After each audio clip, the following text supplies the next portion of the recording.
Maybe. Oh, and here we are. So, welcome back to another episode of Wisco Fanatics. You have myself, Simon, and Bryant. Obviously, we are down a member. Tyler is feeling under the weather right now, so he's not going to be joining us tonight. But I still think you have three of the smartest Packers fans on the internet, in my opinion, at least. So, we're going to break down the Panthers game, and then we're going to give you a preview of the Minnesota Vikings game. And it's a must-win. We all know that, but we're going to get into the ins and outs of it. Matchups, keys, and X factors. Give you some score predictions. There's no weather prediction because the Minnesota Vikings are a bunch of pussies. I have to get that out there. I'm sorry. So, without further ado, we're gonna let Simon start this one off. We're gonna start with stars. Our first star, Simon. Who you got? Oh well, you can't. It's hard to play against so much of bird killers, you know. First star, that city starts complaining. Someone's gonna complain in that city, and they'll make them redo it or something. Surprised PETA hasn't been around yet. It's Jordan Love, 17 for 28, 219 passing yards, 3 total touchdowns, added 12 yards on the ground. What a absolute dominant game from him. Yeah, so I agree. Jordan Love played great. He's been progressing awesome this season. He obviously has his own segment, so we'll get more into Jordan Love later. Mm-hmm. But Bryant has our second star. Bryant, who you got? Yeah, and it's got to be Aaron Jones. And I remember Simon saying last week, we ain't having a 100-yard rusher this year. Aaron Jones did it for us. So he had the 21 carries for 127 yards, added a catch for 8 yards. And you can just see the spark that he adds to the offense. I'll talk a little bit more about some of those numbers that kind of befuddled me a little bit during the game, but we'll do that during the running game section. But yep, Aaron Jones. Yeah, it's pretty clear that Aaron Jones is still the best playmaker on this offense. I only said that so it would happen, right? Oh, yep. So hey, at the end of this one, you should say Joe Barry won't get fired. So every time, every time I pick the Packers to lose, because I do the pick'ems every week on ESPN, they end up winning. It's fucking dumb. Yeah. And then I pick them to win. They end up losing. Well, you just pick them again. My record for Packers picks this year has got to be horrible. So the games that I picked against us against the Chargers, same. The Chiefs and the other Lions. We won all those games. Yeah. And then I picked us for Tampa Bay and New York, and we lost both those games. Yeah. I picked us for Carolina, but we 5 more seconds left in that game. We might lose it. So straight to overtime or a loss. Yeah, you're not wrong. No, they would have clocked it and kicked the field goal. Yeah, but then you never know what happens in overtime, right? Especially with the way the Panthers are playing in the second half. But we'll get more into that in a little bit here. Tyler has the third star. It is Romeo Doubs. Doubs caught 4 passes for 79 yards, had a touchdown. He had 5 targets, so he caught 4 of his 5 targets. He had a 36 long, which if he has a little bit better ball security, that scared the shit out of me. Then we don't have to worry about anything. But the 36-yarder was still nice. That was a nice move. Nice pass. I think that's the best thing. I don't know what a catch is anymore. I get it that he apparently slid out of bounds before they pried the ball loose, so he was technically down. But no, he's talking about the one inbounds in the middle of the field where DeGuara picked it up. Oh, okay. Yeah. I think that's the best play DeGuara's made all year. That was nuts. I was like, oh my God. I've never wanted to thank DeGuara before in my life, but thank you. I didn't realize there was controversy over whether that was a catch or not. Oh yeah, I mean Adam Thielen was throwing a fit at the end. Well, yeah, that's how when we played Minnesota or Green Bay, they got all the calls too. No, it's because we still had. I mean, don't get me wrong, Jordan Love has played great, but all of Adam Thielen's career against the Packers was against Aaron Rodgers, so they still had a 500 record, but he just threw a fit for whatever reason after the game. That was the only reason I found out about it. I didn't even know it was a thing during the game when I was watching. Well, I thought it was a fine play. If you guys, give a moment of silence, we could probably still hear Adam Thielen crying like a bitch. It's not like every team gets calls against them, but whatever. The Vikings have never got a call against the Packers. What are we doing? The Steelers game earlier this year? No. Right. Every team gets calls against them. It happens. It sucks for you, but good for the other team. It'd be like that. The UP, we all voted on it, and it ended up being Preston Smith. 3 total tackles, 2 solo, a sack and a half. 1 tackle for loss, and 4 quarterback hits. So Preston Smith played great. He's really been heating up. He's been kind of the more consistent pass rusher, although Gary's getting chipped and doubled, and we know all that stuff. But we're going to need Gary and we need him to listen to the boys this week. So, the yeah, best pass rushers in the league get chipped and hit extra, and they still get home from not a consistent. And Gary hasn't done that. I agree. So he's definitely going to have to step it up. We're going to need him in these must-win games. So we're going to get started here. We already started. No. On the recap, I gotta get these banners in order here. Okay, so we're gonna do this one because we're doing the offense. So we're gonna start with wide receiver development, which belongs to Bryant. So Bryant, take it away, buddy. Yeah, I mean they're dealing with a lot of injuries right now, but they're just making it work. Right after I said last week that Dubs has been somewhat quiet, he comes and has his biggest game in several games. I will say I don't know. Like I said, that catch was a little controversial, but I think he caught it and then he rolled out of bounds and then got it poked out. Practice squad wide receiver Bo Melton had the best game of his career. I mean, it was 4 catches for 44 yards, but they were big spots. He had some big catches too. Say again? He had some big catches. Yeah, exactly. So they're big spots. Yep. And honestly, I don't know how after this week, because he'll be out of call-ups, that we keep some more Toure on this roster anymore. We can talk about, I feel like the Packers have really mishandled using the IR all year. I don't know what they're doing. I don't know why Watson wasn't on IR if he's not going to play. I don't know why Jaw wasn't on IR, but it is what it is. I think Savage missed 4 games and they didn't put him on IR. Or no, he was on IR, but another player. But either way, I digress. But so Bo Melton, I think, will end up taking Samori's spot probably by the end of the year because he'll be out of call-ups. Wicks had that great play where he seen Love, roll out, and then he followed the wide quarterback. That was like a 3rd and 8 pass, ended up in a touchdown. But now he's hurt. But that's just in time for Reed to come back. But one thing for you guys is, did you know the Packers' first and second year wide receiver? I think Mosky wrote an article on this, so I looked into it. But Packers' first and second year wide receivers recorded the second most yards by any team in the Super Bowl era, and pretty much after this week, they'll be number 2 in the NFL history. What was it, like 17 yards or some shit? No. I'm saying they're like 17 yards behind or something. Oh yeah, but for NFL history, so pre-Super Bowl too, the Houston Oilers are way ahead at like 4,200. The Packers are at like 3,200 right now, but the second all time is only like 150 more yards, so they might have a chance to pass that this week. So by the end of this year, for sure, the Packers' first and second year wide receivers will be the second most prolific, young yardage wise, catches yardage wise in NFL history. So that's crazy. The first team is at 1961. Oh, okay, gotcha. That makes sense. So I don't know. That could be like the year that they started as a team too. And ours is all first and second pass catchers too. We just have some yards from like, a couple running backs and stuff like that. So yeah. Well, I did not know that, but I'm glad to know that now. But yeah. So I'm filling in for Tyler, so I'm going to be reading his notes. I have rookie tight ends and pass game distribution. So on rookie tight ends, Tyler Kraft has stepped up big time. 4 receptions on 6 targets for 60 yards. Played 61 of 66 offensive snaps. It's 92%. Sims played 20 plays. Musgrave probably not going to play this week, so that's kind of sad. But hopefully, the Packers end up winning this game, and we get Musgrave and Watson and everybody back next week for a big time game against the Bears that my son and I will be attending. Thank you to Mike Spofford. Nice. Thank you very much. So good seats, man.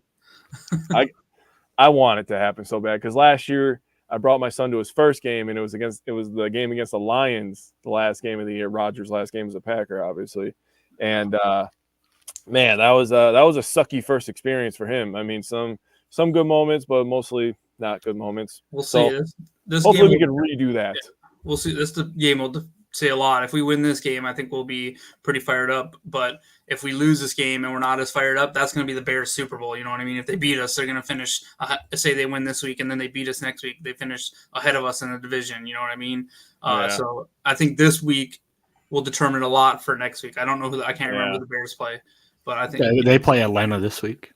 Yeah, and they'll have a chance of beating Atlanta and Chicago. So this could be Chicago's Super Bowl next week, and we might not have all that much to play for other than it being the Bears. But we need the Bears this week, which sounds weird. We're going to cheer for them this week, and we're going to hate them next week. So yeah, I don't cheer for the Bears. Right? Fuck them. Yeah, I'm not like I'm going to like put a Bears jersey on or anything, but yeah, it would be nice if they helped us out a little bit. They could help us out twice. They could lose to us next week as well. Good. So pass game distribution, 8 players targeted, 7 had receptions. That's a beautiful, beautiful first line right there. Love threw 28 times, no player over 6 targets. That's also beautiful. I mean, the wide receiver depth is crazy, and we actually have a comment about it from Adarian. Dubs, Kraft, Melton, 4 receptions each. Love 12 of 17 targeting these 3. And if you add in Wicks, who missed the entire second half, he was 14 of 19. That's 73%. That's insane. He said, I would like to add a little bit more downfield, but no complaints. I agree with that. I think the more downfield comes with your big fast guys in Musgrave and Watson, right? You know, obviously we're missing those guys, but, you know, I agree. I'm not going to complain. He's been hitting most of his intermediate stuff, and, man, he still has some disgusting, disgusting arm angles. I know we all saw a couple of the highlights, and we're like, whoa. What the hell was that off-platform throw? But like that throw to Bull Melton. What's that? Like that throw to Bull Melton for that first down. Oh my God, dude, that was just gross. Sidearm hopping. Yeah. So now we get Simon in here. Simon, want to tell us about the O-line? Sorry, I was reading that article Bryant was talking about. Yeah, so I don't know. I was just talking to Jake about this before. I don't feel like the PFF grades that the O-line received this week really reflected how they did. They only gave up a sack and 6 total pressures, and every single one of their grades are under 60 for the starting offensive lineman. Jesus, it just doesn't make sense to me. I wish there was some explanation on why the numbers are the way they are. Yeah. And I try not to take them at face value or anything. And Jake and I were discussing, like, there were some plays where we were kind of like not understanding. Like I was talking to Jake, Rasheed Walker, he cemented himself as a starter at left tackle, but there was a play where he slid over to protect against a blitzing safety or corner instead of taking the guy in front of him and letting Patrick Taylor slide over and do his pass protection against the blitzer. So on some level, like, I don't get it, but I also understand that there were some mishaps. But I thought the offensive line played fine. I thought they were okay. I don't know what your guys' thoughts were. I thought they were okay. First of all, I want to say hi, Brad. How you doing, buddy? Hi, everybody else in the comments as well. But I thought they were okay. But, you know, like I said to you, I think I saw a couple plays where Myers and Runyon were kind of getting their butts whooped a little bit. Myers been getting his ass kicked all season, so really has. I'm not really counting him, but like if we're talking about, well, I thought Elton Jenkins or like some of our more established guys that we've been talking up the whole season. Yeah, the grades don't reflect how I thought they played. Like I thought Zach Tom played fine. I thought so too, actually. But his grade doesn't really reflect that. Even in pass protection, it was like a 55 or something. That's why I don't do the grades, man. It just doesn't make sense to me. I don't know. They don't put in a good explanation on why they got docked for this or why they got added for this. Like if they had like an explanation of, okay, they got docked for this and this is how we grade this, like I would understand. Yeah, right. So, but since they don't do that, it's just like, what's the point of even caring about it? Because there's no explanation on how it works, right?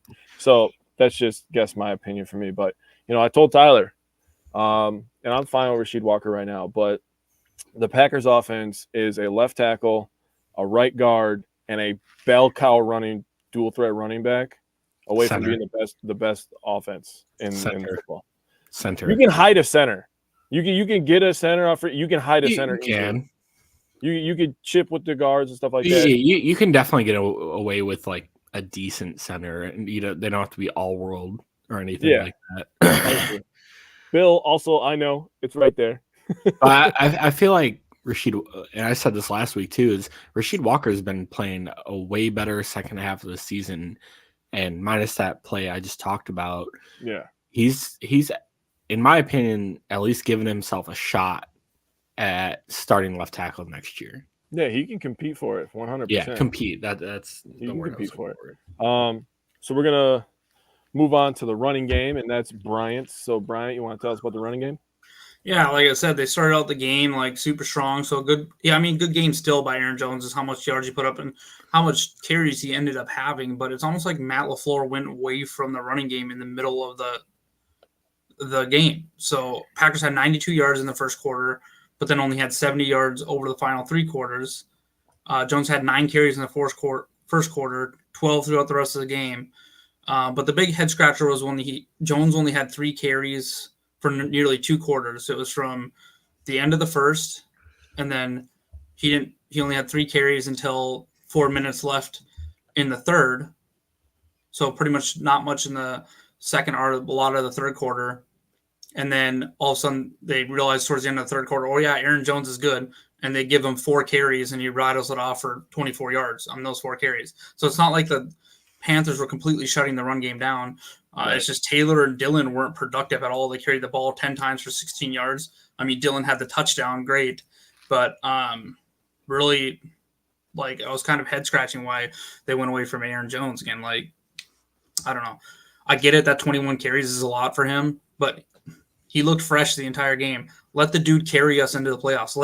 Let him carry us away from making that game as close as it was. 100%. Yeah, Like there's not this ain't a pitch count. That's another thing I hate too. Okay, let's pull a pitcher that's about to throw a no hitter because he's at 110 pitches. Like, dude, just hand him the ball until he's stopped. Mhm. I know he struggled in the couple-yard line or whatever there. I still think he needs more carries than Dillon in that situation. Dillon did a good job pounding that one in there or whatever, but there's no reason for Aaron Jones, the way he was playing, to only have 3 carries for nearly 2 quarters in the middle of the game. Yeah, and then obviously you saw the offense, right? What was the production of the offense in the second half? You know, with a bunch of 3 and outs, and then the Panthers were cooking on the other end. Our defense is getting shredded. They're getting tired. They're on the field basically the whole second half. Give the ball to Aaron Jones. Let's see what happens. Let him. We come out at half. We go 3 and out because we don't get or maybe he did have 1 carry on that one, but I think it was on second down. He gets 2 or 3 yards, and then you're 3rd and 8 right away again. Yeah, that stuff always happens, and it's just ridiculous, to be honest with you. Also, you got any thoughts, Simon? No, you guys pretty much summed it up. Brian, do you got anything else on running game? No, I just want to see it be consistent throughout the game, and I'm really getting sick of this. Nope, A.J. Dillon deserves his touches, or whoever deserves. Everyone else has to have touches. No, they don't. Look at Christian McCaffrey. That dude doesn't come off the field. He's been healthy pretty much all year. I'm not saying Aaron Jones is Christian McCaffrey. I'm saying that, and Aaron Jones has had a little bit of injury. But I don't know how we're going to keep him next year. It'll take a big restructuring. I don't know what's going to happen, but we might as well use him. He's supposed to be the veteran of this, leader of this crew. Let him carry us into the playoffs. I guarantee he's not pulling himself out of the game too often.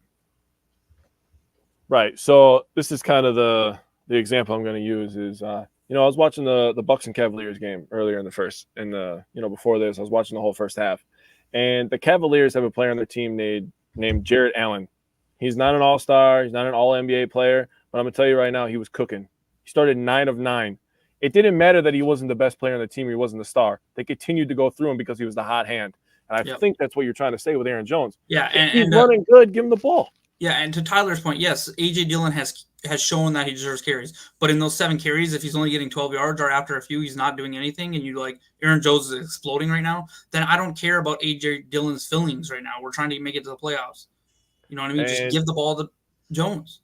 I will say, broken thumb A.J. Dillon versus Aaron Jones, who's supposed to be healthy, and they say that there's no pitch count. I'm sorry. I'm giving the ball to Aaron Jones. I don't care how many times you get hit. You're going to carry the ball 30 times today, buddy. That's just how it works. That's just my opinion on it. Yeah, but I agree. So. we're gonna move on here to we could talk about run game all day, man, because I have so many opinions on a lot of this stuff. And I agree with David, some of the coaching, but we have a section for that. So right now, I'm going to go to the red zone offense. And the red zone offense was really good. First and 10 at the 19, Jones ran for 12 yards. So one of the times we gave it to him and he was cooking. And then first and goal at the 7, Love tries to find Romeo Dobbs, PI. We get the ball at the 1 yard line. Newman comes in. He reports eligible. We power run this baby in with A.J. Dillon. That's a touchdown you were referring to earlier. So then the second drive, they got into the red zone. 2nd and 3 from the 16, Jones for 3. First and 10 at the 13, Jones for 1. 2nd and 9 at the 12, Taylor for 2. So we just run. 3rd and 7 at the 10, Love finds Kraft for 8. Spectacular play. You have to perform in the red zone. You have to perform on third downs. Those are the two big things I was looking for this year from Jordan. Really good catch by Kraft, too. I think that's the one where he had to jump up in the air, right? A couple plays like that pass catchers made for man.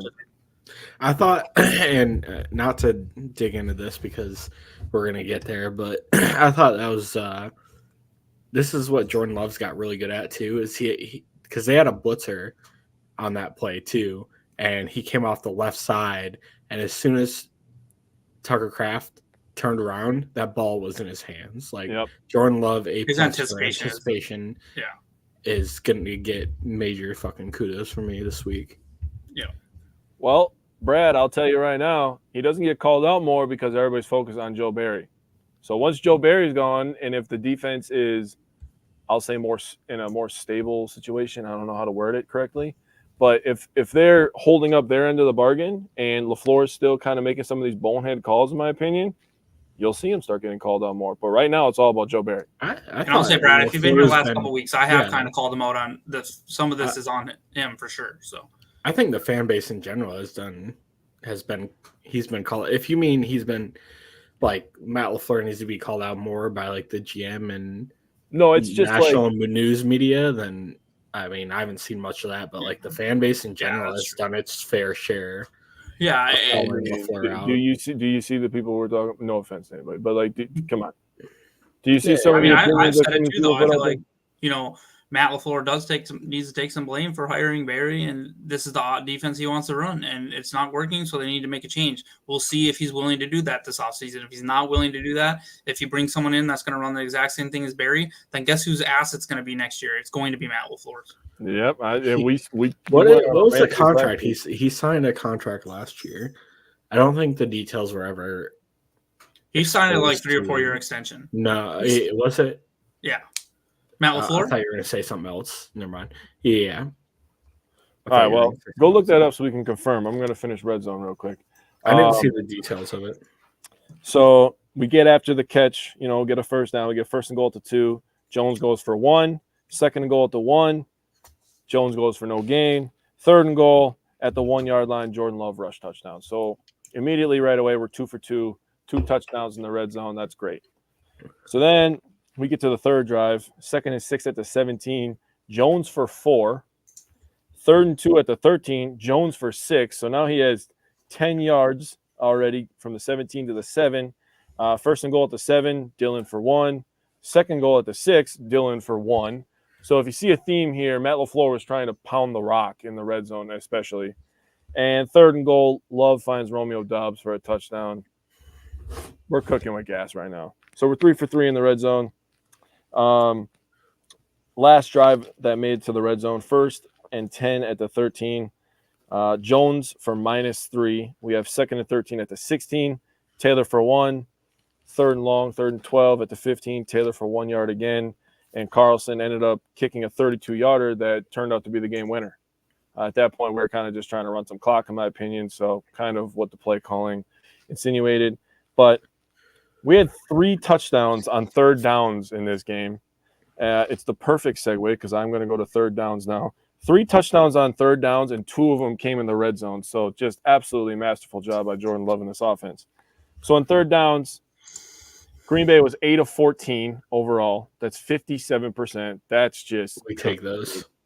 Yeah, we take those. First half they were 5 of 7. That's 71%. Average distance to goal was 5.1 yards. Second half, we were 3 for 7. That's 43%. That's still pretty good in my opinion. Average distance was 8.3, so we didn't do a good job. Obviously, you see the success rate go down a little bit. And Tyler also wrote that GB scored 3 touchdowns on third down, which told you 2 of them came in the red zone. So now, the next topic that we're going to talk about belongs to Bryant, and it is special teams. So, Bryant, fire away with any complaints you have this week. So, I mean, it was all right. You know, it sucks. Good job by Carlson to hit the 53-yarder. Not a good job to not hit the extra point. I get it was a high snap, but the operation's not going to be 100% perfect all the time. Like, it wasn't that bad. The ball got down still quickly, so it's rough to see him. You know, we're not even in that situation once again if we don't leave a point on the board, right, off the board. Mm-hmm. To be fair, we're not in that situation if they don't mess up 2 field goals too. Oh, Carolina? Yeah, true. So,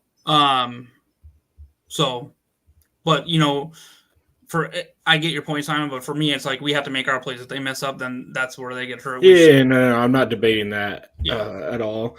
So I think the special teams goes – it's not going to be 100% perfect all the time, but I don't know. I'm not on the – I just see so much shitting on the Carlson for this year. Oh, no, I don't. And I think he's fine as a rookie. I don't think he should move on for all. He drilled that 53-yarder. He hit the game winner. So, So missing that pat isn't ideal, but, you know, it was good enough for this game again. I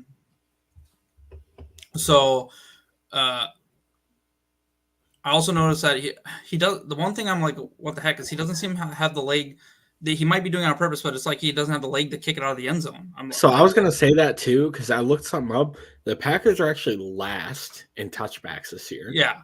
So, touchback percentage. But I'll give you a stat here why I think it's possible that – I think he's not doing it. I think he's doing it on purpose. Yeah. I think there's no other way. Yeah. So, so going to Nixon, dude had 4 returns, 3 of them went for negative yards. Like – You said what? He had 4 returns, 3 of them went for negative net gain. Oh, you mean like unless he brought it so he had 2 punt returns negative, and he had a kickoff return that didn't make it back to the 25. Yeah, gotcha. So he had negative 9 yards, and then the 1 return that he did have, he had a net gain of 9 yards, so he had 0 yards total. So the one stat that kind of surprised me this week was this is why I think he's possibly kicking short, is the Packers lead with tackles inside the 20 on special teams, but they also lead with being tackled inside the 20. So So it could be that our coverage is so good that they're like, okay, just kick it, and there's a good chance they won't. But if that's the case, why at the end of the game when you're trying to make them use as much time, if you feel really good about your coverage, do you kick a touchback? Granted, they could just fair catch it, and you don't have a choice. But so. The return game hasn't been good. I thought Nixon. But at the end of the game, you risk it to get more yardage. Yeah. So because what are you going to save another 5 seconds to? Yeah. So and then if they do think there's Jacob returning there, if you kick it short and you make a good tackle again, that second play doesn't even happen. You know what I mean? Yeah. They don't even have half a second to try to snap that ball. But as far as Nixon's return, I thought he had a chance to break the one. And he got tripped up again. It's just like he hasn't been quite as magic as he was last year. The sick part is he's probably going to be a Pro Bowl or a All Pro, and he doesn't. In my opinion, he does not deserve it. Oh man, I saw some nasty stat where we're like the only team bringing out kicks. Yep. Yes. It's like gross. Like nobody else is. I don't know. I guess I don't really have as much of a problem as Brian does. I don't have a problem with it. I have a problem if he's named All-Pro for returning it to the 23-yard line because he's the only one that takes it out of the freaking end zone. Yeah, I mean, I guess I just didn't really care for the rule in general change this offseason. But I don't know. I guess I just said that they're not taking it out from deep in the end zone anymore, so he obviously put a stop to that. Yeah. Yeah. I think there's one play where he brought it out from like 4 yards deep, and I was like, Wow. I'll tell you what, that fumble he had the week before might have hurt some things too. He might have heard a few choice words. So, but that's all I have on special teams. Like once again, this game necessarily wasn't good enough to help us win, other than the game-winning like 32-yard field goal. But it wasn't bad enough to make us lose, luckily. So true that. I will say, Lucas Van Ness got, for one, he did get pushed. He hardly touched that guy, but he got close to blocking and kicked twice. So I'm hoping that will happen here. That'd be great this week. If our defense ain't gonna do it for us, if special teams can make a play like that. That was an unfortunate play. It's gonna happen on Sunday night. All right. So we're gonna switch to the defense here. And we're going to start with Simon. Simon's going to cover the secondary. What you got, buddy? All right. Fire Joe Barry. Just going to throw that out there real quick. Yep. Might as well. I'm sorry. I feel like letting him his contract expire is like a benefit. Like, no, he's performed bad enough to where he should be fired. It's not just get to walk away. Okay. If we were not in like a spot to make the playoffs, I just fucking agree with you. But I get it. The problem is like, the defense performed in like it's weird how much of a shift this defense has taken from. I think they put us in a lot of places to win early in the year. Like the first half of the year was like they had like 7 or 8 games where they allowed 20 points or less, and it was like the offense was not doing enough, and now we flipped it, and like now the defense, rush defense is like solid, and the secondary is just, I don't know what happened. Dude, I want them to have no idea. For like a week just so they can fire him, because I want him to be fired. Yeah, this is the dude that had an own 16 team defense league. I'm sorry, like worst case scenario, Bryant. Worst case scenario is he's the DC of your favorite football team for 3 weeks. No, it's been 3 years, Jake. Listen, I get it too, but. He's not going anywhere. They're not going to re-up his contract. And I want to. We can talk. I hope we get a chance to talk about John a little bit, because I do want. I have a couple things I want to say about that. I mean, you can talk about it right now since we're talking about secondary. I don't agree with the suspension. I don't agree either. Let me get all the way through this, and then you can respond. For one, now there's reports that LaFleur is coming out and saying it has nothing to do with what happened prior to the game. However, Gutekunst's game, or I guess that's. I just read that LaFleur apparently said it didn't have anything to do with what happened prior. I heard it was more than one thing. But then Gutekunst said it was, unfortunate for the game. So now it's more than one thing. So why didn't we get to a point where we were finding him or something ahead of time? We're saying, well, it wasn't injury related, but everyone has a speculation why I wasn't playing. So, and it's not just a jaw thing, right? All of the stuff that's coming out of this team is coming out of the defensive side. There was talk about Rasul Douglas not agreeing with Barry last year, and apparently shortly before he got traded, there was something else similar possibly that he said. Devondre Campbell's whole thing, I was kind of on the same mind track with you, Simon, that it was fan based, but he never came back and refuted any of that. So I think he probably got more into, and he was like, this is bull crap. I don't think now we have the Jair Alexander thing. Oh, I'm so frustrated right now. I could have bought into this break, and they just pulled a huge Brett Favre card. Anyway, for $45, dude, it's a case hit. Anyways, that threw me off my damn dude. Anyway, but there's so much coming out where there's smoke, there's fire. Like it seems like there's, and then for them to turn around and suspend Ja. I get it. They're not going to, and there was other stuff. They're not going to turn around and say what it all was. But, like, why wouldn't you, like, fine them or something ahead of time? And then you have them playing for a defense that everyone agrees he should be fired, but the only thing holding him here is because the team has played somehow, just despite him, they've played well enough to remain in the playoff picture. So then you're turning around and suspending one of your players, and then you have someone like Aaron Jones, who's a major leader on your team, posting a picture like in support of Ja. You have Ja saying all the players had his back. Like, I thought this was supposed to be a players-led team and stuff, and now they're turning around and doing this, where it's like, so I get it. There's a different accountability for detrimental to the team and not performing your task, but like, I would say that Joe Barry's performance has hurt this team just as much as Ja being Ja. Everyone loves Ja, the way he acts, and because he brings that moxie on the field, and he has that personality, and he's a unique character, and it gives us an advantage. So when he's doing it, out necessarily kind of a little bit in the locker room and outside on the football field, just wanting to be a captain, which ultimately didn't hurt us because we went 3 and out anyway, even if we would have given him the ball. Then to turn around and suspend him, it just doesn't jive well with me. All I right. get why they did it. I understand, like, trying to regain control of the team, but not. I don't. I feel like you could have done that with a fine and maybe just like bench him the first quarter or something instead of just suspending him. I mean, teams have done that before with players. I know you made that face, but I think they did that with Cam Newton. Yeah, Okay. I remember. I don't know what you're talking about. Jake, you wanna? You good? You No, good? you go ahead. I know. Okay. No, you good. I do not agree with the suspension. I also don't disagree with the suspension. That's where I'm sitting right now. Okay. Jair Alexander didn't play for a couple of weeks. He then forced himself into a captain role. Whatever. I don't care about the coin toss thing. The thing is that he almost messed up the coin toss. That would have been horrible. Okay. Secondly, you can't just let a player think that he's above everybody else. Okay. Now I'm going to say something, and this is probably going to hurt some feelings, but we're the fucking Green Bay Packers. Okay. You know how many goddamn legends have played for this team? We're talking about people that built this league right now. We are not the Green Bay Packers and the label that we are because of Jair Alexander. Okay? We are the Green Bay Packers because we're legendary and we win a lot and we set a standard for winning. And when Jair Alexander is going behind doors, and yes, I am speculating right now, but I 100% guarantee the way that he is, that he's in that locker room talking a bunch of ish about Joe Barry. Okay? Just like we are right now. But it doesn't hurt the team if we talk about it. One of your main players, your best player on defense, him or Gary's kind of debatable, right? You can't have them, causing rifts in the locker room. That's bad behavior. I don't care who you are.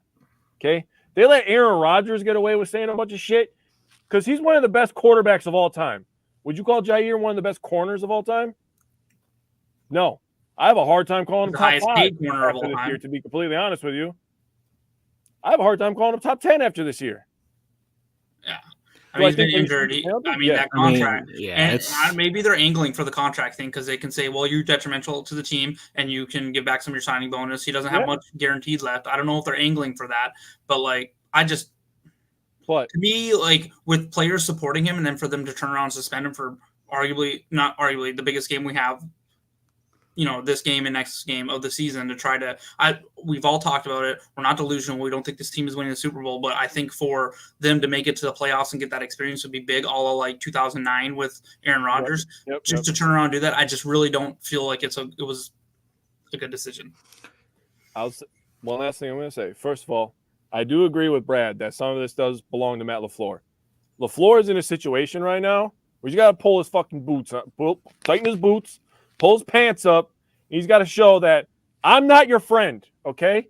I love you all very much, but I am your boss. And we are trying to win games, okay? We're not fucking around anymore. I'm sick and tired of this shit. It's not goddamn peewee football. You have to get in somebody's face, get in somebody's face. They're grown men. They make lots of money. We see all the money they make, okay? Also, it was a positive that came out of this. Jair and Goot had a very good conversation from what it sounds like, okay? And that's a positive thing. Maybe they can get to know each other a little bit more on a personal level. Maybe he'll listen to Jair a little bit more on who he wants to be at the DC, okay? So there's a lot of things that can come out of this that are positives. It's not all negative, okay? So with that, I'm glad we talked about that. And Matt LaFleur, Jaw also came out and said that him and Matt LaFleur hadn't talked in a while either. I'm almost like, dude, that's supposed to be like one of your dudes on defense. Like you guys just made him the highest paid cornerback in the league. And we all know that cornerbacks are a little crazy like wide receivers. You're going to have those personalities.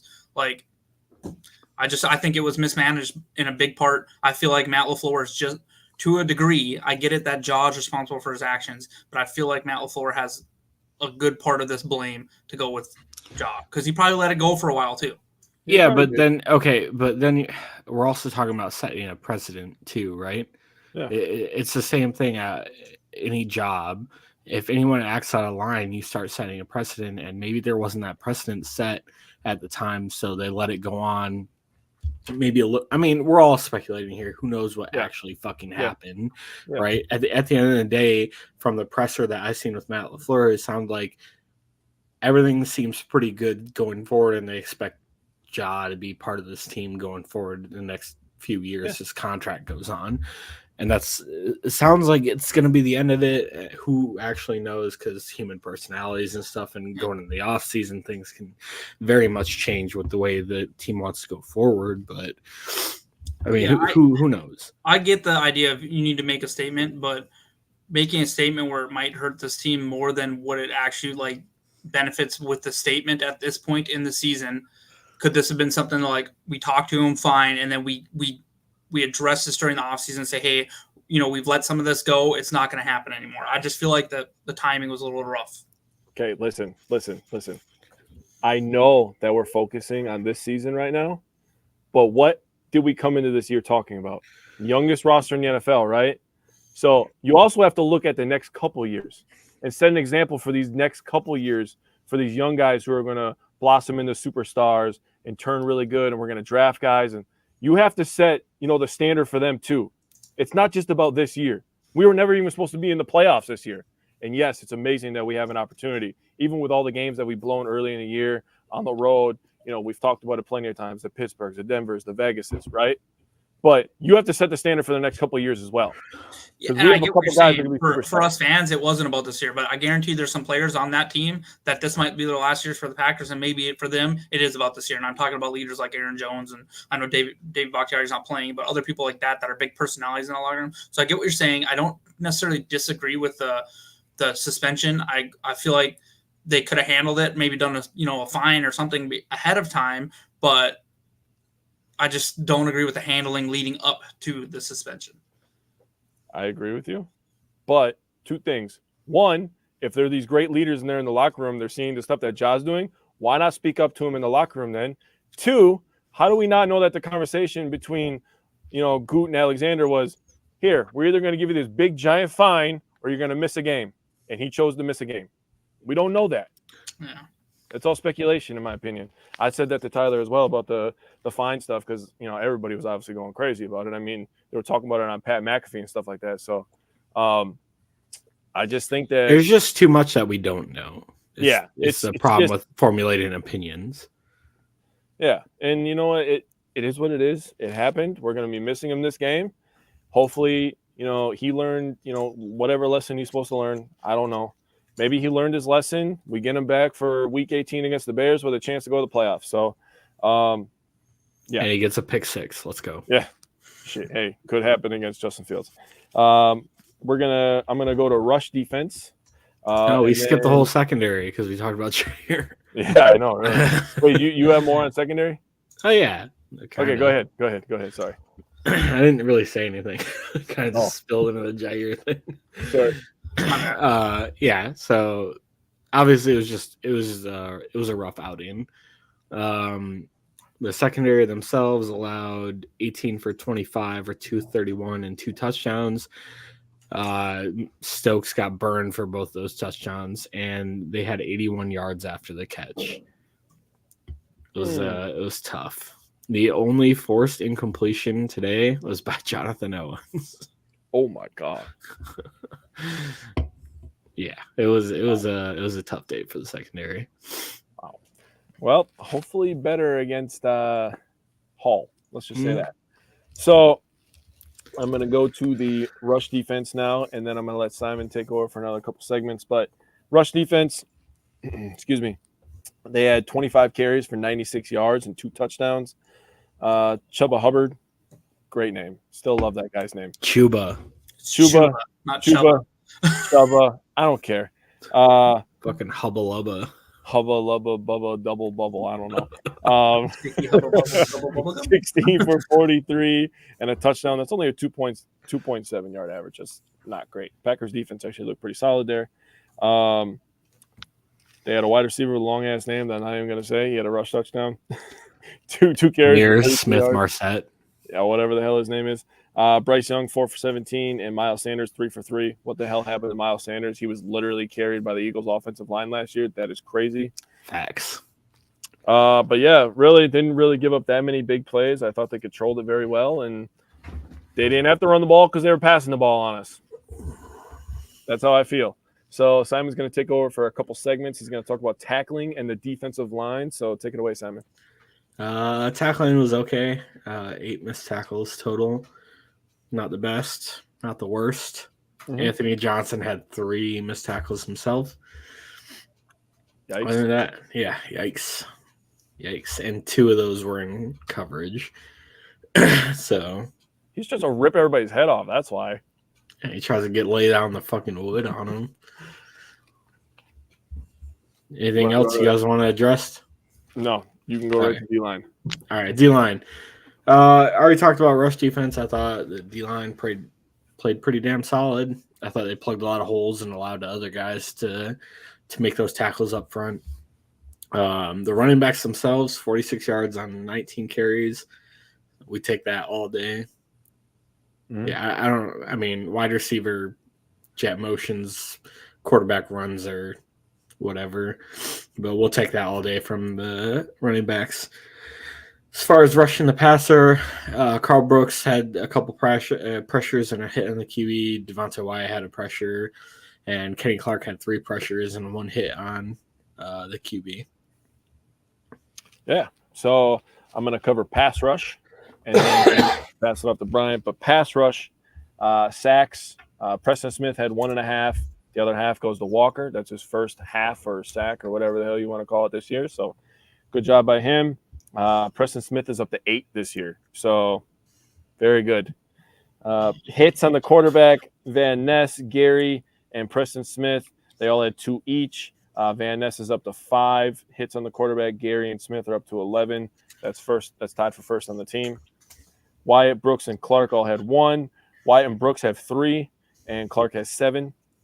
So you go to hurries. Clark had 2 hurries. He's up to 35 on the year. That's first on the team. Enigbare, Brooks, Gary, and Smith all had 1. Gary is second on the team with 30 hurries. So just get hurries, get hits, be in the quarterback's face. Pretty much helps your defense out, especially when teams have been passing all over us, right? So we need the pass rush to get home. Going to pass it off to Bryant now, who's going to cover red zone defense. Non-existent. We let this trash team go 3-3 in the red zone. Not much to say about it. It sucks when the 2 games before they played us, they were 0-5 in the red zone. So as far as the pass rush, it's like, yeah, they've been getting home, but they're not as much in the red zone. We've talked about Gary a little bit. You know, he hasn't had a sack again now in a 3-game span. So hopefully he can kind of turn it on, you know, really like talking about leaders, like driving us there. You're talking to Aaron Jones. Now that Jaw's out, we need Rashawn Gary or someone to be fired up, like, and get out there and make plays for us. So hopefully that happens. But yeah, they went 3-3 in the red zone. I get it. You can say, well, Bryce Young made that beautiful throw in the corner of the end zone. Well, yeah, he had like 7 seconds to throw the ball because I think Ambari over pursued and let him step out to the right, which is his throwing arm, and he just, you know, they're much more accurate on the side. If you contain him there, if he's in the pocket on that play, he can't make that throw from the pocket. So, you know, they just need to tighten it up. But they've been really bad the last 4 weeks. Yeah, hasn't been great, but hopefully a turnaround is right around the corner. We need to before like the last 4 weeks, they were like less than 50%, 40-something%. The last 3 or 4 weeks, I think it's over 75% now. Yeah, it's not great to hear. 6 for 7 the last 7 trips. If you discount the one that were Tampa Bay didn't even bother trying to score. Cool. Oh, gross. So. All right, so we're gonna move on from that because I don't want to talk about that anymore. We're gonna go to third down defense here. I'm just gonna tell you the numbers. 3rd and 3 and shorter. Obviously, teams should be really successful on those, and they were 3 for 4. Third and 4 through 6, the third mediums, they were 1 for 2. The 3rd and 7 and longer, they went 2 for 7. So it's a good job. Didn't allow them to pick up a lot of ugly long third downs. And they were 1 for 2 on 4th down. And it hurts my feelings to talk about this, but the one where Bryce Young went up there and he got the first down on 4th down because there was nobody in the A gap, and he just stands up and starts laughing. It's like, you have a rookie laughing at you, Joe. A rookie who is struggling, Joe. That's not great.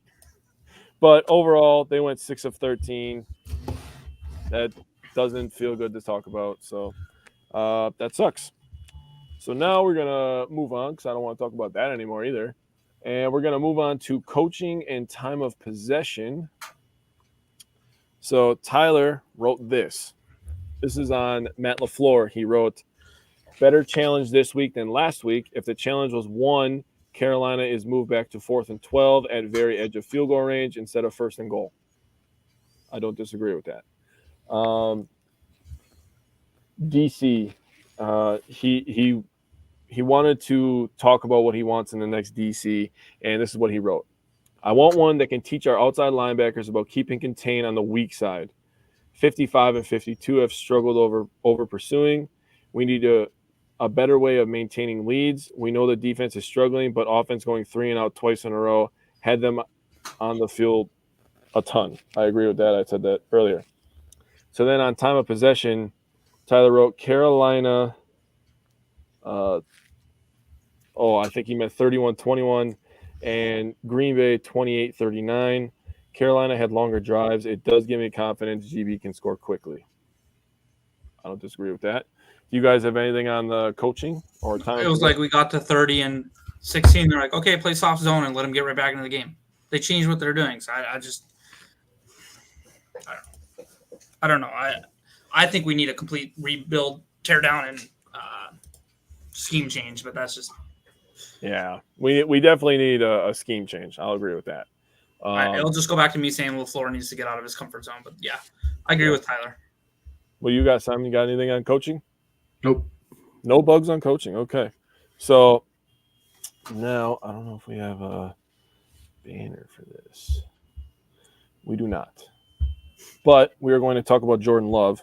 So I'll just say what Tyler said. You guys can add in what you like. Okay. I'll go Simon, then I'll go Bryant, and then we'll go from there. So Jordan Love, he said, do the extension ASAP. Love has been fantastic with young pass catchers and limited continuity with them at that, and is still performing. 0 turnover-worthy plays. Packers wide receivers had 3 drops, and he still completed 61% of his throws, threw 2 touchdowns, and ran in another one. He is going to beat all of the projections pretty easily, and as focused as I am on these last 2 games, I can't wait to evaluate his season as a whole in the offseason. So I'm just letting you guys know I'm reading this for the first time too. I didn't read any of his notes. I didn't read a score, nothing, because I wanted to be shocked. I wanted the shock value. And I got to say I agree with a lot of it. I definitely agree with the extension, which there's been reports of that coming out about that being $50 million a year average in signing bonus. And No way. yeah. I'd believe that. Well, think about it, man. That's what the quarterback room is now, or value is now, man. I know, but look at when you do that with quarterbacks. Look at Patrick Mahomes. Can't have someone that doesn't catch the damn ball. So you better make it worth it in the first couple of years. That's all I'll say. Yeah, but they won a Super Bowl recently. If you forgot about that, yeah, I so know. I mean, it's kind of worth it. Getting paid, he's like this year was one of the first years that like 50 million numbers started hitting. Oh, I know. I mean, Joe Burrow got a big fat. If they're gonna do that, they have to have it out in case like this doesn't continue. I agree with that. I mean, I'm sure. Look at the Browns right now. Look at the disaster the Browns are in with Deshaun Watson right now. The Browns fucked themselves though. They took a quarterback that hadn't played for like 2 years, paid him $50 million, traded away all their assets. Though. Okay, look at what the Giants Giants not did the same. Okay, but the Giants Dan also. Yeah, all right. Their contract is not as bad as it seems in a full. It's basically a 2-year, $80 million contract. Okay. They allowed Daniel Jones to have 2 years to prove that he can be the long-term answer, and they have an out in after the year. After next year. Okay. Mm-hmm. And he got hurt this year. We'll see. I mean, they're good at, and the salary cap's going to continue moving up to where $50 million will end up being 60 and 70 million in like 5-6 years anyways. Yep. So, and there's a new TV deal that goes into effect, I think, next year, where the salary cap's going to go by a stupid amount. I mean, I guess you have baseball players signing for $80 million a year, and I don't even know how. I think it's just because they deferred all that shit to 10 years down the road. Yeah, that's insane, dude. Like the MLB needs to do something. That's just insane. Like, That's why I'm starting not to like baseball, to be honest. But yeah, I don't disagree. That makes baseball really stupid. But yeah, just on Jordan Love, I think his confidence. You could tell the confidence. He's standing a little bit taller, and when he's flicking those side arms, and he just seems like he's cooking, man. Just settle down over there, okay? Settle down over there. You don't have to make everything perverted, you little weirdo. It's too late. So on the Jordan Love extension, David said it's too soon. Tyler said not 50. If they can do something around 35, 40 before next season, everything that he's indicating with his play is that the price is only going to go up as he plays more. I agree with that. He's getting 40 a year. There's no way he's taking 35. If I was Jordan Love, I'm not taking 35. No. I'm taking close to 50. Said, funny thing is, I thought Green Bay was already rebuilding while being the youngest team in the NFL. They are. Yeah, Bill said 5-year, 30 to 35 per year. I don't think so. There's not a shot in hell. If he plays up to his potential, we work in 2-3 years down the road. David, you can say he's taking 35 to 40 million a year. Jordan Love's looking for longevity. Dude, the only way he's taking 35 to 40 million a year is if we do a 2-year, $80 million fully guaranteed contract or something like that. Yeah, he is not going to sit on his ass for 3 years. He's probably looking at like 45 a year for the next 4 or 5 years. At least. He's getting at least 40. So you better just. That's the absolute bare minimum. Do you guys remember when Joe Flacco signed a contract for like $20 million and everyone per year, and everyone fucking lost it, and then Aaron Rodgers immediately beat it? This is what's gonna happen. Like, I'm not saying Jordan Love will sign the most per year, but this is Jordan Love's gonna sign a lucrative contract. It's gonna be upwards of 45 plus a year. Yeah. Packers fans are gonna lose their mind. But it's well deserved. Yeah, he's gonna get the contract that maybe it'll be like a Mahomes type contract where they gave him like 8 years long. No, they gave him 10. What was it? 10 for 50? No, 10 years for 400 something million. 400 and some million. Yeah, something like that. They're not gonna give him that contract though. Anyways, back on to how he played. You want me to go? But that was actually that was my last line. Get the contract extension going. So I thought he played a damn good game. He ended with a 90.1 QBR, 109 rating, and again made some disgusting throws. That throw to Bo Melton where he sidearmed off the back foot, great. The throw to Wicks, great. The throw to Dobbs on the side, that's one of the ones he struggled with, kind of running towards out of bounds. That touchdown to Dobbs was a great throw. Also, both of his touchdowns in the red zone came on 3rd down, 3rd and 8 and 3rd and 5. So he's making it on the money down. He ran, I think he's got his 4th rushing touchdown or whatever it was on the year now. That defense we talked about, they're only giving up 270 or 175 yards a game on average passing. Love put up 219. So he beat that average by, 50 yards. He's on pace to hit 4,000 yards and a 30 touchdown mark. And if we're all being honest, that's essentially the baseline for a top 10 NFL quarterback.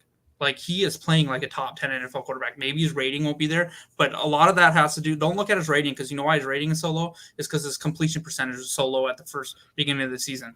The first 5-6 games, it was really bad. Look where he's at now. Here's a stat for you guys to see. Love has posted at least 5 explosive pass completions, which is 16 yards or more in the last 10 games in a row. That's the most by a Packers player since Brett Favre did it in 2000. Holy Aaron Rodgers never did that. Wow. So talking about the contract, he earned it. He's going to get it. I just hope it's a little low for the next couple of years so we can maybe sign people and kind of open up that cheap quarterback window, you know what I mean? But we have to manage our cap the next couple of years anyways. Yeah. For probably what's to come. We're still kind of offloading contracts from the Super Bowl or bust window that Rodgers had in the last few years. Yeah. And I did some, I played on Sport Track. Obviously, I'm not a freaking GM or cap wizard or anything, but there's a chance for us to open up quite a bit. And we'll see what happens with Ja. There's outs there. We can get out of that if we trade him. Bakhtiari, if Aaron's pounding his fist for, and saying, I'll be here for 2 or 3 more years if you bring Bakhtiari in, sure, whatever. Take him for a 7th-round pick if you want him at this point, just to take the contract. I love Bakhtiari, but, I just can't trust his health. But so I think there's some moves they can make. But yeah, as far as Jordan Love, I'm excited to see what I wish I would have had still on my notes. I lost him or whatever in the move for what I had him projected, but I think our projections are going to be pretty close. Tyler has his projections. Yeah, Tyler wrote everybody. He has the group projections. Yeah. No, I think he took all the projections. Oh, that's right. I sent it to him. Okay. Cool. I think you're underestimating how psychotic Tyler is, dude. He writes down lots of numbers, dude, and it's like it's a lot. When we do live episodes, I see his notebooks and shit, man. He's going crazy, dude. That thing is filled to the brim. It's nuts. Yeah. Anything else on Jordan Love? Yeah. A couple things. Yeah. I have everyone's individual and consistent. See, I told you, this guy's crazy, dude. He said he has it. Yeah. I knew he did already. I did too. I knew he had. I would have just said he had it without knowing, but I already knew. I'm going to be pretty close on Jaden Reed's numbers, to be honest. So I'll be excited to hear those. I think he's overperformed the touchdowns for sure. Oh yeah, probably. We'll do. All right. So last thing, I kind of spilled the beans on a lot of the Jordan Love stuff, but what else can this guy really do? And I'm surprised no one mentioned the game-winning drive. It was tied. Packers went down, kicked a field goal. They had 15 seconds left or some shit. He's throwing with really good anticipation. And I thought, and I know this was one of my favorite throws that he did, was there was an out route by Tucker Kraft. I think it was on second down, but I'm not too sure, where the ball placement was like perfect anticipation. And I thought the cornerback kind of grabbed on Kraft a little bit. It could have easily been a penalty, but that throw was so good. It was on the money. I think that might have been one of the drops, if I'm not 100% certain, but like, I don't know what else you could ask this guy to do. 3 touchdowns. The offense scored 33 points. And the Panthers defense were no slouches. I know we talked a little bit about it last week. They were a little underrated due to, their record, and, Bryce Young's still coming along as a quarterback in the Panthers offense, but they've been on the field all year and they still managed to play pretty good defense. And Jordan Love went out there and I thought he slung it around and played a really good game. And I can't believe there's still people out there that still doubt Jordan Love at this point. It just blows my mind. I'm still seeing people that are like, oh, I'm still unsure about, like, he seems like the guy. The second half of the season has been absolutely gross at how well he's performed compared to the first half. Well, you got to think about what he was missing too. We didn't have Wicks the entire second half. No Reed, no Watson, no Musgrave. I mean, that's four of your top guys, right? And 2 of them are unicorns. Watson and Musgrave are unicorns, guys. They should not be that big and that fast. That should be illegal. Hey, something you can tell your son, Jake, next week too at the game, when Jordan Love passes that 4,000-yard mark, and probably if he doesn't do it this week for the 30 touchdowns, you can say you just watched him do something that no quarterback in Bears history has ever done. You know how perfect it's going to be when he does that against the Bears, dude? You know how great that's going to be, bro? Oh, my God. Also, I'm really, really praying for a noon game. I have never been to a noon Packers game. Really? I think it will be. It depends on what. Is that a flex game? I don't want it to be. I'm going to tell you why I don't want it to be a noon game. Because if it's a noon game, it probably means we lost this week because there's not really much playoff going on. That's not true. It could be a noon game because they want an impact game in the early window. But I can tell you right now, it's not going to be Sunday night. Yeah. But I've only been the earliest game I've ever been to was a 3:00 game. That was against the Colts. Every other game I've been to has been Sunday night, dude. I don't know. I like the noon game. The Washington game we went to, Simon, was a noon game. That was a noon game, yeah. Man, I like going to noon games. You get like day drunk at like fucking 11 o'clock in the morning at Central Time.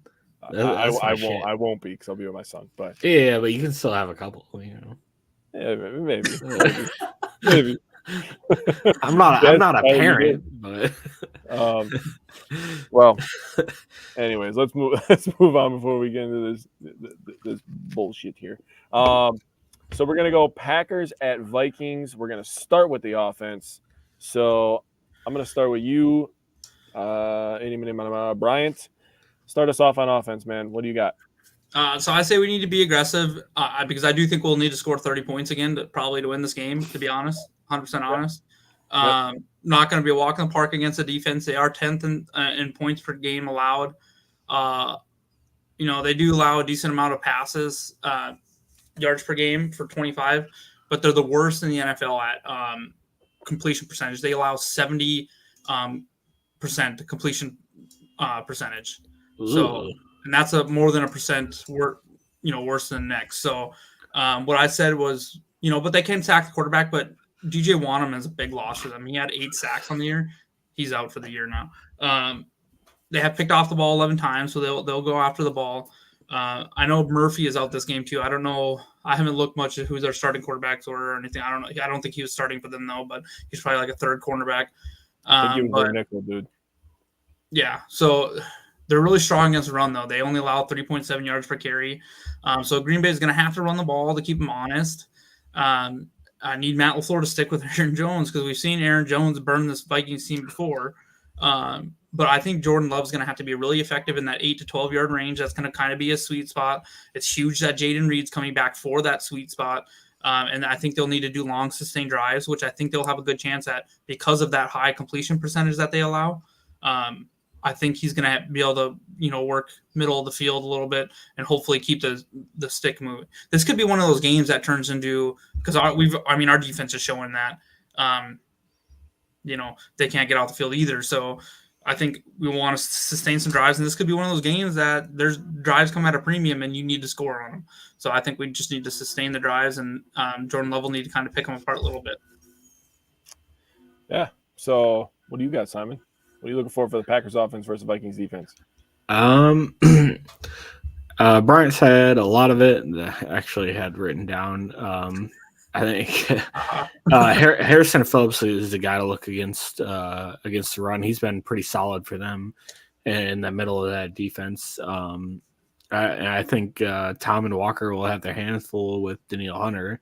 I mean, he has 15.5 sacks and 75 total pressures on the year.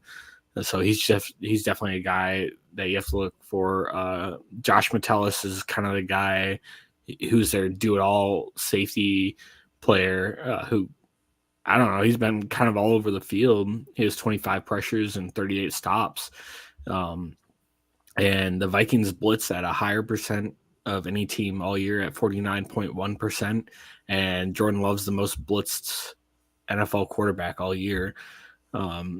So I'm looking for the Packers to take a lot of first of all, Brian was right. Get Aaron Jones rolling early, take a lot of the play action early, and take the open man.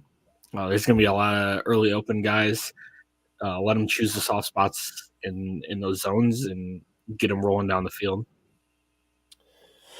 So this is what I have. So we're all on board with Aaron Jones getting the ball, right? So since 2019, Aaron Jones has ran for 100 yards against the Vikings 4 times. That is the most versus the Minnesota Vikings.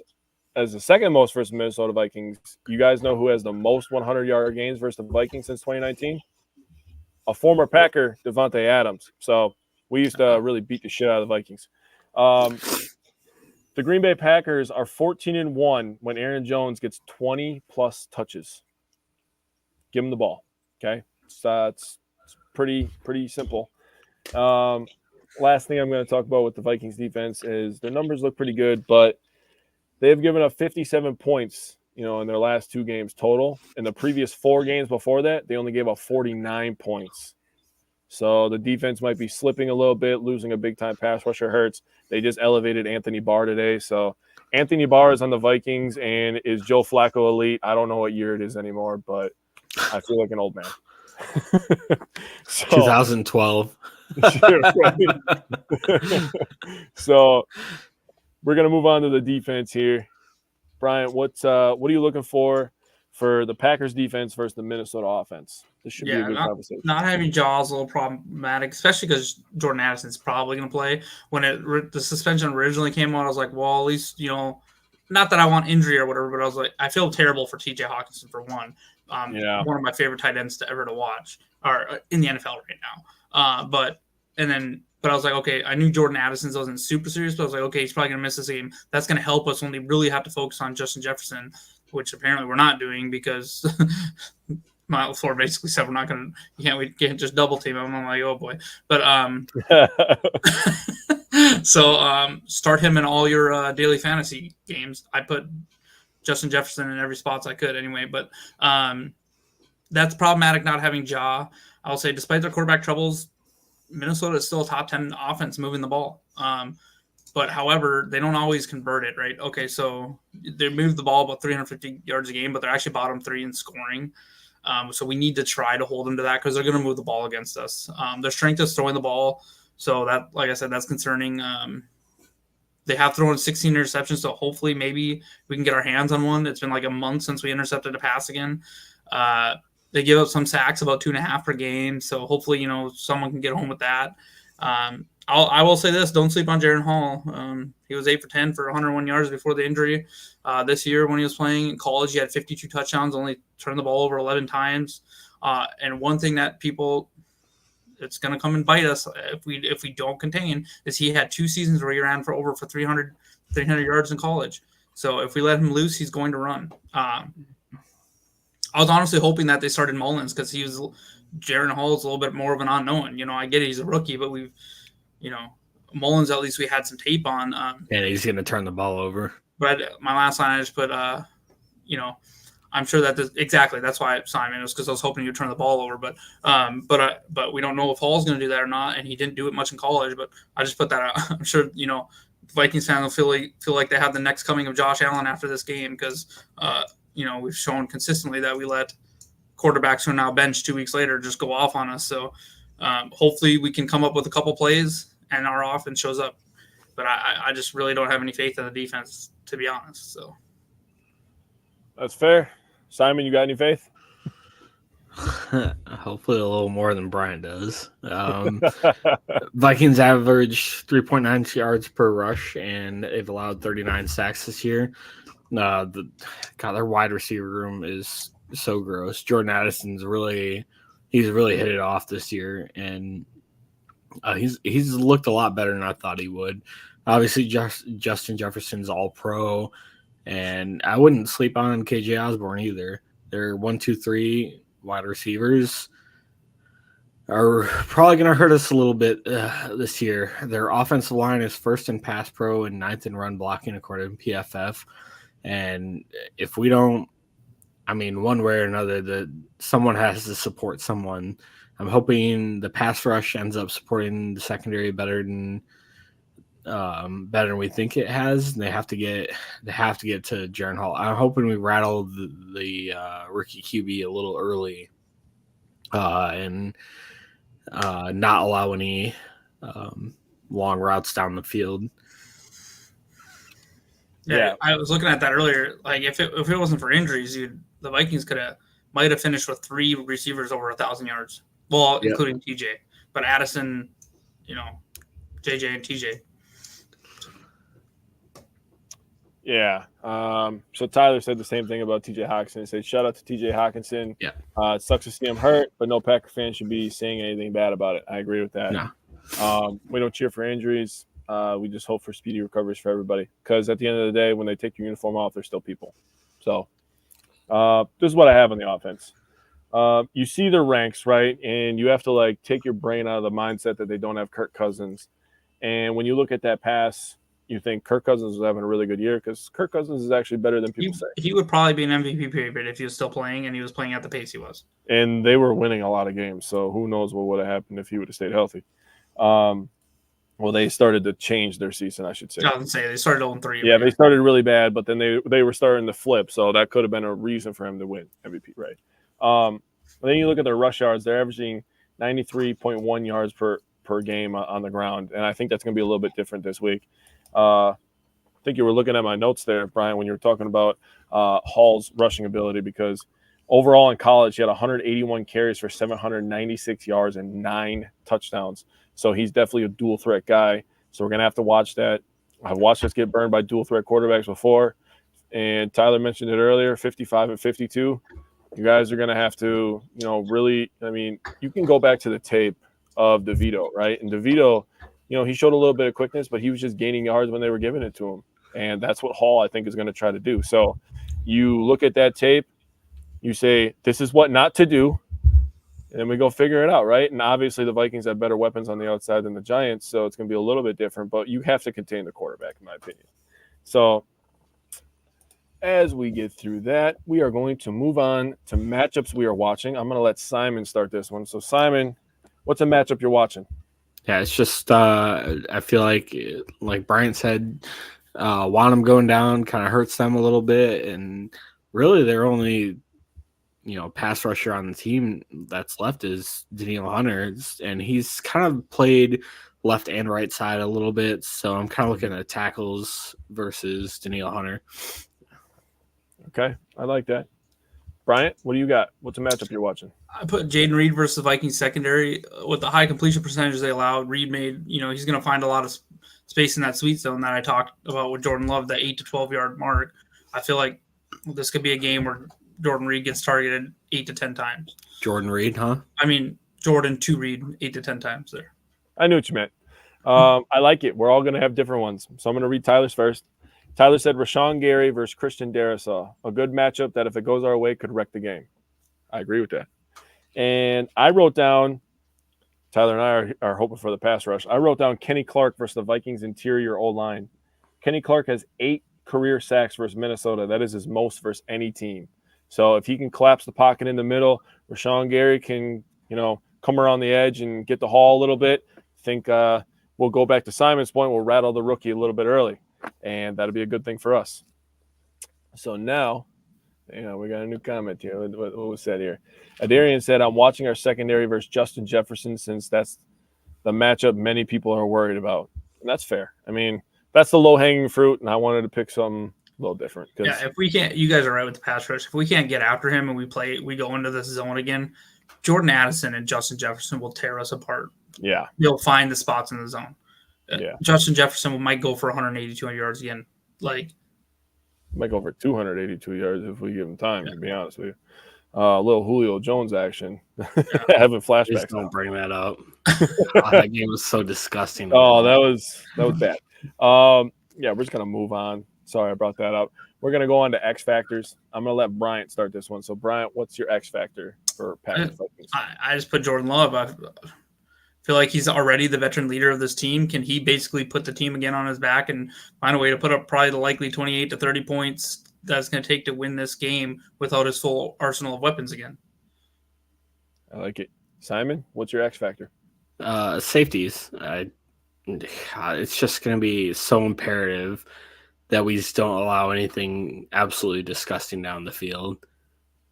Because KJ Osborne he has some long catches in his career, and Justin Jefferson's no slouch.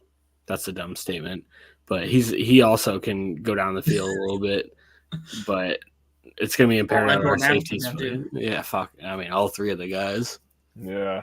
Hopefully he's limited with his ankle, but I don't want to hurt. Like I said, I don't root for injuries. Well, I get you. I get you. So Tyler wrote down for his X Factor. He wrote Jordan Love as well. He agrees with Bryant. He said, I love how he's adapted to rotating pass catchers and continue to perform. And, Jordan Love, definitely going to be an X Factor. I went with the quarterback for the Minnesota Vikings. And that's actually where I pulled my stat when I was talking about it. You heard the rushing stats. In college, he also had 6,174 passing yards. So this guy's a dual threat. Went to BYU, by the way, if anybody didn't know that. Packers have struggled against dual threat quarterbacks basically my entire fandom. It's been horrible. But we got to watch for RPOs. He ran a lot of those in college. Watch for some bootlegs. We absolutely cannot let them get the running game going. He ran some quarterback options in college as well. So this guy's definitely a dual threat. We're going to have to watch and maybe take the legs out. That's all I'm saying. Sweep the leg, right? Little bit the leg. So we're going to go to the keys of the game. So I'm going to read Tyler's first because I'm just rotating everything. And Tyler said create a couple turnovers. Always good key, right? So I guess from right there, I'll go to Simon. Simon, what you got? No, is that it? That's all you got? Yeah, he just said create a couple turnovers. Wow. Okay. Expected more, I guess. Score off. Huh? So I said score off of the turnovers. Yeah. Score more than the opponents. Easy. Yeah, that's the Vikings are -9 in point turnover differential, ranks 30 out of 32 teams. Minnesota's 30 giveaways, 16 interceptions, 14 fumbles are the second most in football. The Vikings rank 17th in football and with 21 takeaways. The Vikings are 0-5 when they turn over the ball 3 or more times, 2-7 when they turn over the ball at least 2 times. While rare, the Vikings are 4-0 when they win a turnover battle this season. So win the turnover battle. So I'm just going to jump in before Brian because I also have the turnover battle. I wrote down that Minnesota's 1 for 8 when they lose a turnover battle, so all of their losses, and they're 6-0 when they don't lose a turnover battle. Also, Minnesota's 30 turnovers in this season is the most they've had since 2013 when they had 32 turnovers. So hopefully we can get 3 turnovers and make them set a new high since 2013. That would be great for us. We're probably going to win the game then as well. Yeah, as long as we're not turning the ball over. You guys will like what my Simon says. And so my key to the game is long drives. Like I said, I feel like this might be one of those games that you're not going to have as many possessions and they'll come at a premium because these defenses cannot get off the field. So what comes with like a 70% completion rating, the clock running nonstop, right? Essentially. Vikings can run the ball against us. That doesn't stop the clock. It might turn into like, holy crap, there's like the Chiefs games where like we had the ball 3 times. Each team had the ball 3 times in the first half. You know what I mean? Like it turned into something like that. And I dig it. Bill, I was gonna end the episode saying fucking break that stupid ass horn. I hate that goddamn horn. Hate it. God. That's so the worst. annoying. That's the worst part about watching that shit. Is listening to that horn go off. I'm gonna have to have like my remote in my hand, and I'm just gonna mute the TV whenever that fucking thing's going off. It's like, nope, not doing it this week, baby. I don't even watch any Vikings games when they play like other teams on primetime or anything because I'm not listening to that horn on purpose. Fuck that. But from this, I believe it would be the weather report, which you already heard me say, bunch of pussies, so they play indoors. And now we go to score predictions. So I'm gonna let Simon start. Simon, what's your score from the head? Damn it. All right.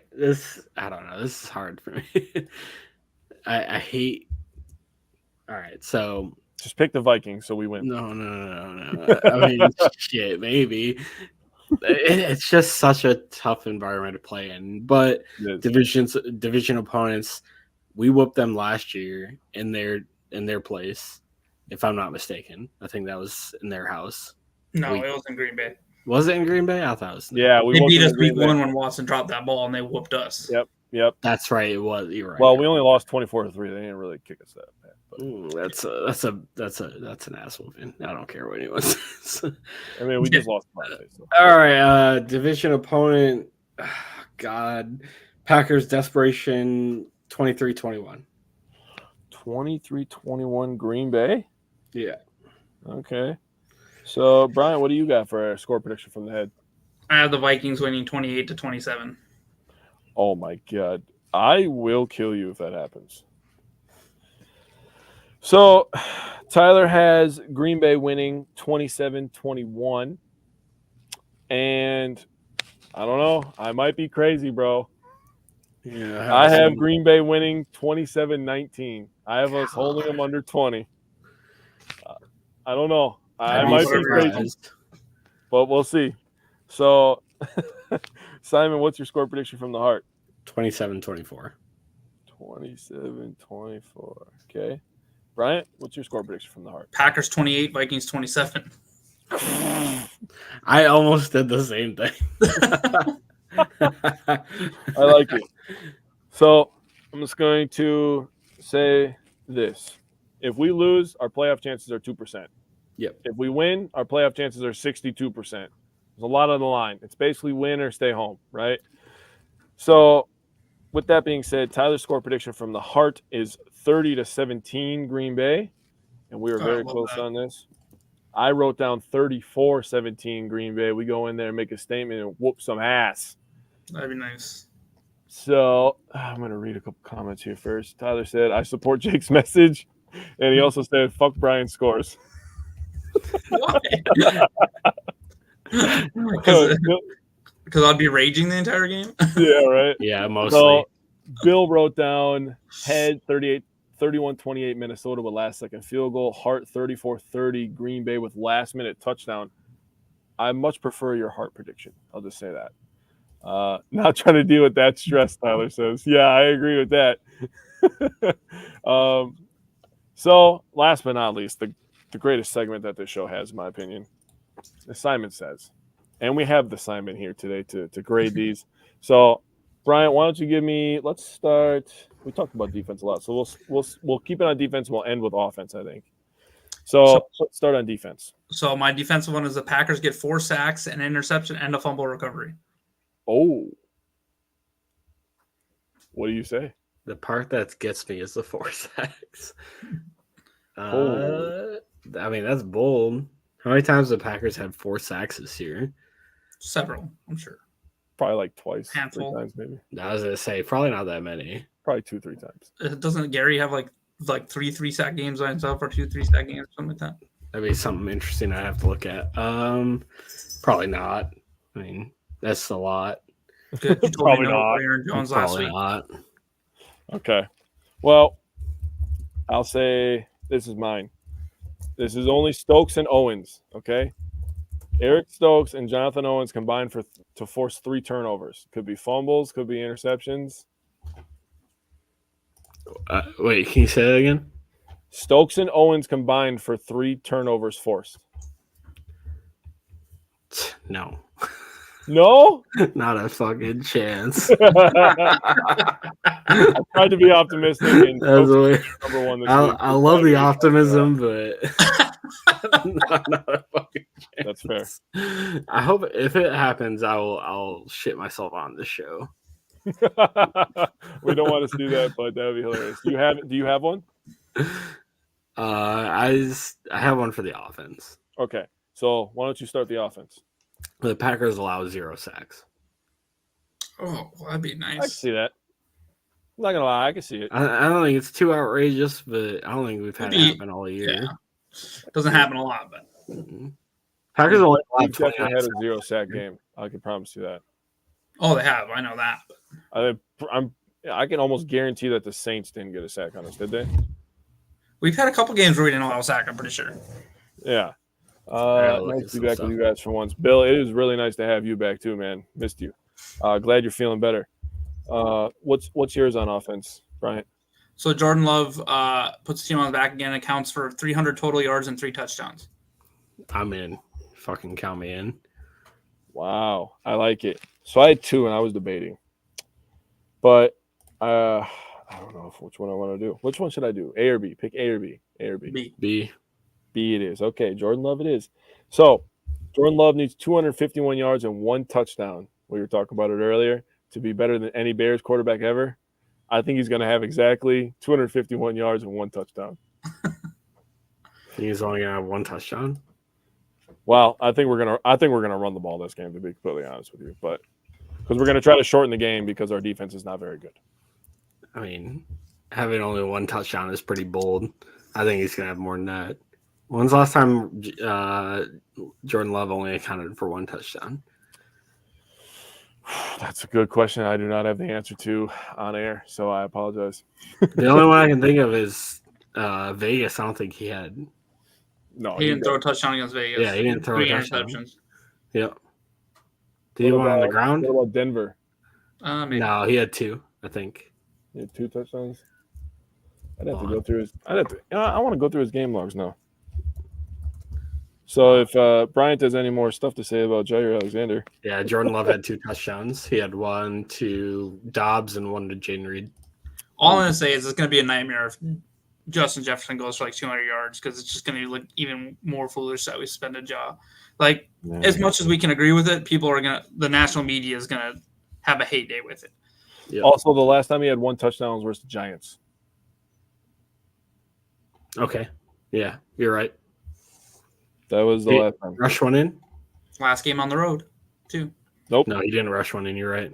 He had 1 passing, and it was the last one on. No, it wasn't the last one on the road. We just played with Carolina on the road. Shh. But anyways, It's pretty much a that home being game. said- There's a lot of Packer fans there. yeah, there was a lot of Packers fans. I don't think there's many Panthers fans unless they're Packers have 4 games with 4+ sacks. That's actually impressive. The Packers didn't allow a sack versus Detroit. Interesting. And then the other time was Denver. Denver. I figured Denver. All right. We should have won that game. That game hurts me more than the Vegas game, to be honest with you. Yeah. The Denver game does. I also feel like we should have won the Pittsburgh game, but whatever. We're learning. We're the youngest team in the NFL.